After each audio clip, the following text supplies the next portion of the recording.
Olá a todos conectados no Portal do Holanda. Começa mais um Arena H nesta segunda-feira. Um bom dia a todos. E a gente começa esse Arena H falando sobre... a gente vai trazer o Campeonato Brasileiro da Série A, que teve um jogaço entre o Grêmio, um jogão, né, de bola entre o Grêmio e o Fluminense, já no finalzinho da rodada.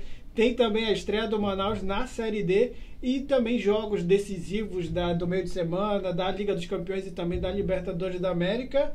E não tem como começar o programa e não falar do jogão do Campeonato Brasileiro ontem, né? O encerramento da terceira rodada do Campeonato Brasileiro, um jogo que foi o melhor jogo da rodada, um dos melhores jogos do ano, talvez o melhor jogo do ano até aqui, entre o Grêmio e o Fluminense, lá na Arena do Grêmio, em Porto Alegre. Um jogo que tinha tudo para ser uma grande goleada do Grêmio, pois nos primeiros 20 minutos o Grêmio abriu 3-0, né?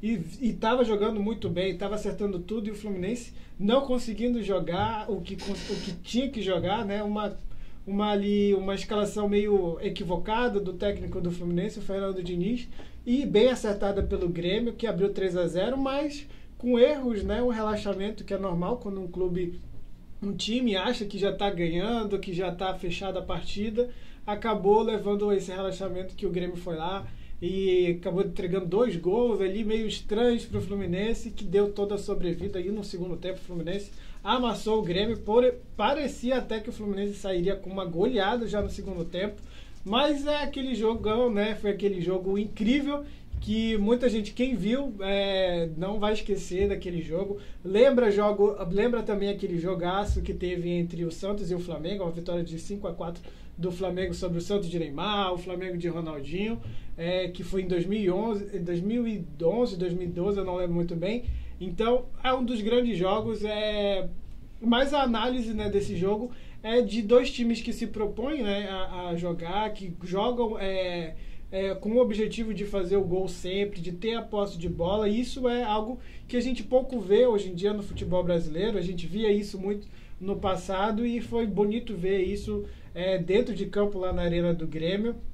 Um Fluminense que não desistiu, né, perdendo por 3-0, foi lá, ainda lutou, ainda teve um empate do Grêmio que poderia ali no 4-4 dar uma esperança maior para o Grêmio ir para frente, mas o Fluminense se manteve em cima, com a esperança que poderia sair com uma vitória de lá, e saiu, né?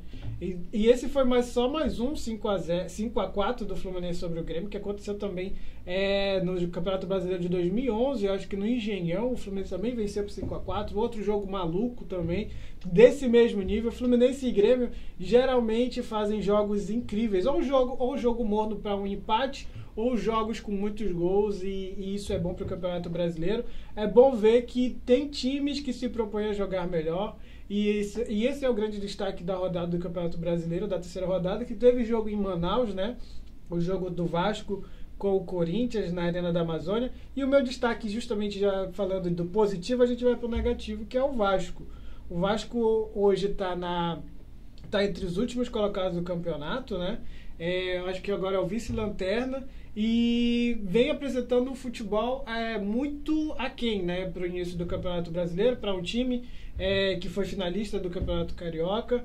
Então está preocupando realmente, está sem técnico ainda, a diretoria não sabe quem contratar para assumir o Vasco. Então é uma situação complicada para o time que tem um início ruim. Teve um empate contra o Corinthians e foi o time do Corinthians veio só para empatar. O Corinthians não veio para jogar em Manaus, o Corinthians veio para empatar. Se o Vasco desse uma possibilidade, o Corinthians ia jogar por uma bola e fazer um gol, fazer 1-0.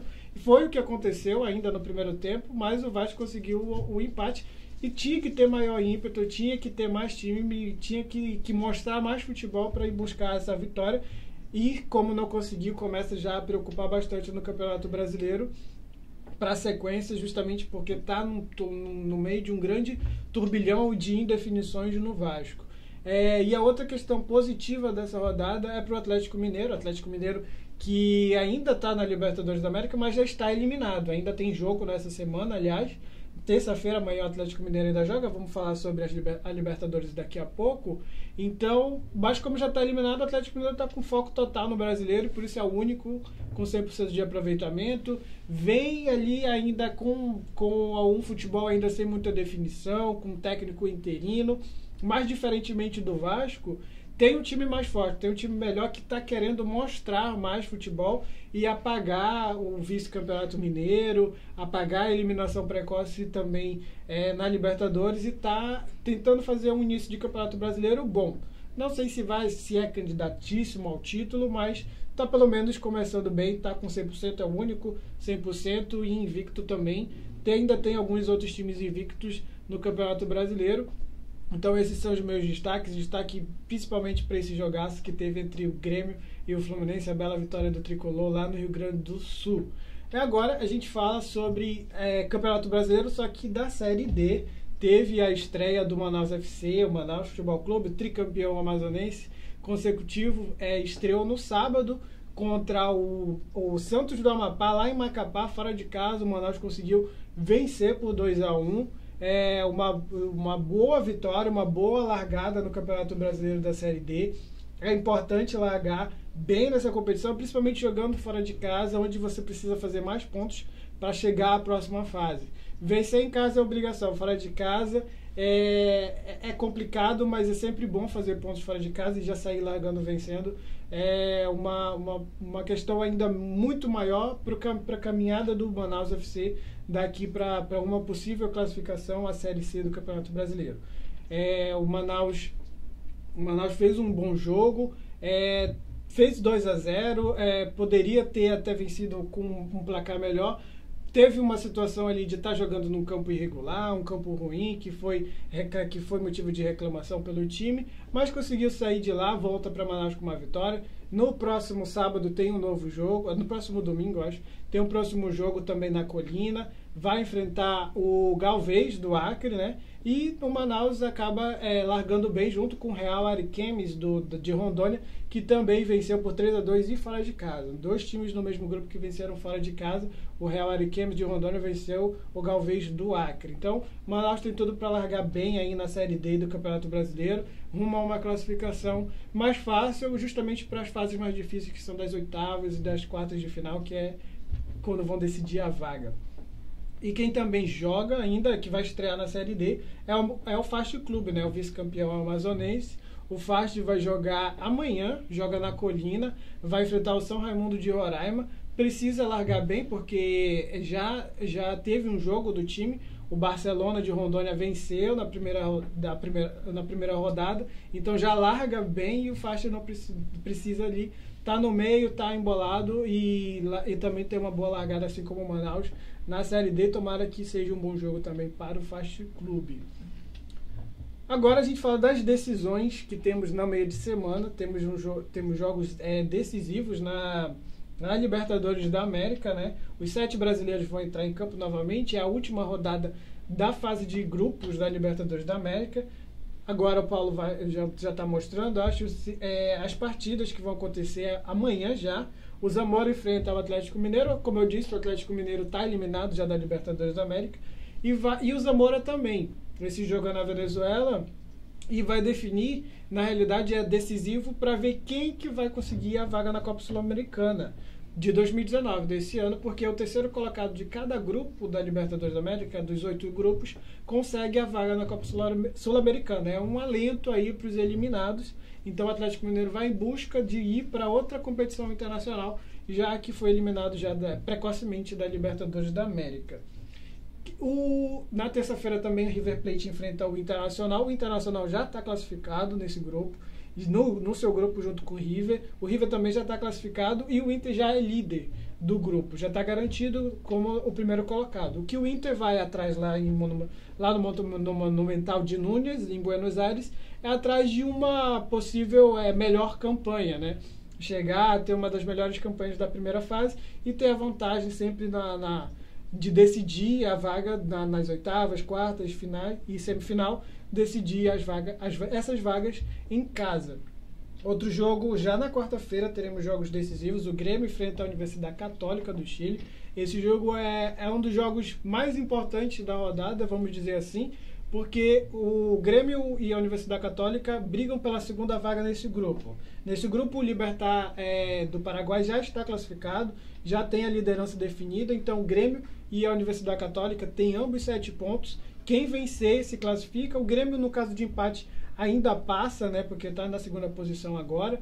Então é um jogo de definição para o Grêmio que vem de uma sequência de resultados ruins no Campeonato Brasileiro, 2 derrotas em casa, 1 empate fora de casa, mas veio bem se recuperando na Libertadores depois de um início ruim.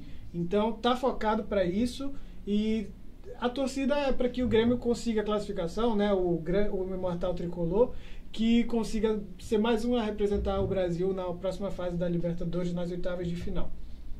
Quem joga também na quarta é o Cruzeiro. Esse jogo contra o Emelec, né? O Cruzeiro vai para ser o melhor e manter o 100% de aproveitamento na Libertadores da América. O Cruzeiro tem 5 vitórias em 5 jogos, 10 gols marcados, nenhum sofrido, é o melhor time disparado da Libertadores da América. E vai em busca aí, acho que consegue os 18 pontos e as 6 vitórias consecutivas dessa fase da Libertadores também. E vai partir com essa grande vantagem de sempre decidir em casa até a semifinal, já que a final é única na Libertadores. E outro jogo super importante para os flamenguistas, para o Flamengo. O Flamengo vai até Montevidéu jogar contra o Peñarol, né? E esse jogo é muito importante porque o empate pode levar o Flamengo para a próxima fase da Libertadores da América e a liderança do grupo. Mas vai enfrentar um Peñarol, um time muito tradicional na Libertadores da América, pentacampeão da Libertadores. Então vai ser difícil jogar lá no Uruguai. O Flamengo tem um bom time, mas vem aí meio que de bons e maus resultados. É uma grande montanha-russa no Flamengo. Então a gente não sabe bem o que pode acontecer. O Flamengo tem um histórico de ser eliminado nas primeiras fases da Libertadores, das últimas Libertadores, nas oitavas ou então na fase de grupos.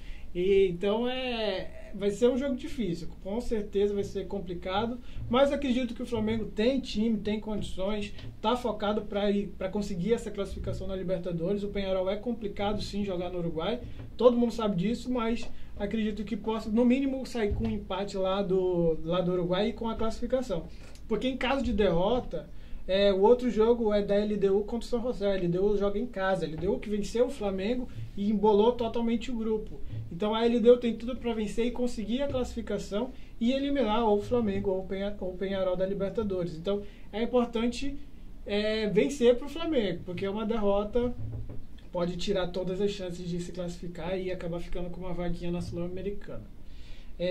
Na quarta-feira ainda tem outro jogo entre o Palmeiras e o Cerro Porteño. Esse jogo é para definir quem vai ficar na liderança do grupo, né, desse grupo, porque ambos já estão classificados. O Palmeiras está na liderança e o Cerro Porteño em segundo. O Palmeiras também partindo para fazer uma das melhores campanhas da primeira fase da Libertadores, agora da fase de classificação de grupos. E o outro jogo que também vai definir líder de grupo é os classificados Boca Juniors e Atlético Paranaense. Na realidade, o Boca ainda tem uma pequena chance de ser eliminado, mas é muito pequena. Precisa vencer ou empatar para ter uma classificação fácil. Já o Atlético Paranaense vai como franco atirador para a Bomboneira, tentando manter essa liderança. Um empate garante a liderança do grupo e uma vitória dá ainda mais força para a sequência do Atlético Paranaense na Libertadores da América, que vem fazendo uma boa campanha em um grupo complicado e um grupo difícil. E assim a gente encerra essa questão da análise da Libertadores da América. Uma boa sorte para os times brasileiros, né? Jogos de destaques aí é justamente o do Grêmio e da Universidade Católica e a do Peñarol com o Flamengo. Acredito que ambos os times acabem conseguindo a classificação. Fico meio na dúvida com o Flamengo, mas tem time para se classificar sim. Agora a gente fala de definição em outra competição internacional. Vai ser definido já amanhã o primeiro finalista da Liga dos Campeões da Europa, né? Segundo jogo entre o Liverpool e o Barcelona. Liverpool joga em casa, recebendo o Barcelona, e tem várias dificuldades para o Liverpool nessa sequência agora, nesse jogo de amanhã, porque tem que reverter um placar de 3-0 e ainda terá o desfalque de 2 grandes jogadores, que é o Mohamed Salah e também o Firmino. São os grandes fazedores de gols, que será o que o Liverpool precisará, né, para reverter esse placar adverso do Barcelona. E o Barcelona que vem com Messi, que vem com Suárez, que vem super completo, né, para esse jogo. Vai ser bem complicado para o Liverpool. Para o Barcelona tentar mais uma vitória e seguir firme, busca de mais um título da Champions League e fazer uma final em Madrid, né? fazer uma final mais ou menos em casa, né, na Espanha. E quem também vai jogar e vai definir quem vai ser o outro finalista é o jogo de quarta-feira entre o Ajax e o Tottenham. O Ajax tem a vantagem de ter vencido o primeiro jogo por 1-0 na Inglaterra, na casa do Tottenham, e vai, no mínimo, o empate já garante o Ajax de volta a uma final de Liga dos Campeões e rumo a um pentacampeonato da Liga dos Campeões. Então, as minhas apostas são para que Barcelona e Ajax façam essa final. Largaram muito bem, estão fazendo uma campanha muito boa. O Ajax vem sendo uma grande surpresa na Liga dos Campeões, mas não uma surpresa daquelas, tipo, tá derrubando gigantes que estão despreparados. Não, o Ajax é um time gigante da Europa e que está jogando muito bem e está conseguindo eliminar grandes times da competição, times que também eram considerados favoritos, Real Madrid, a Juventus, agora o Tottenham, que vinha fazendo uma boa campanha. Então o Ajax ruma a mais uma final com um bom time, um time novo, um time que aparenta, um time que mostra um dos melhores futebols da Europa no momento. Então, para mim, é da Ajax e Barcelona na final. A final em Madrid, que vai ser uma grande final, uma final entre o Messi e o grande time do Ajax, né? O Messi do Barcelona. O Barcelona com um futebol que a gente já conhece, né? Com nomes muito fortes, com o Ajax aí com novos nomes brilhando no cenário europeu e mundial. Bom, e essas são as informações, é o que a gente traz aqui do Arena H nesta segunda-feira. Para você ter mais acesso às nossas notícias, acesse a nossa página, né? E no Facebook e no Instagram, também é o nosso site. E a gente volta na próxima semana, na próxima segunda-feira, com mais análises, com mais informações, com mais notícias do mundo dos esportes. A gente se vê na próxima segunda.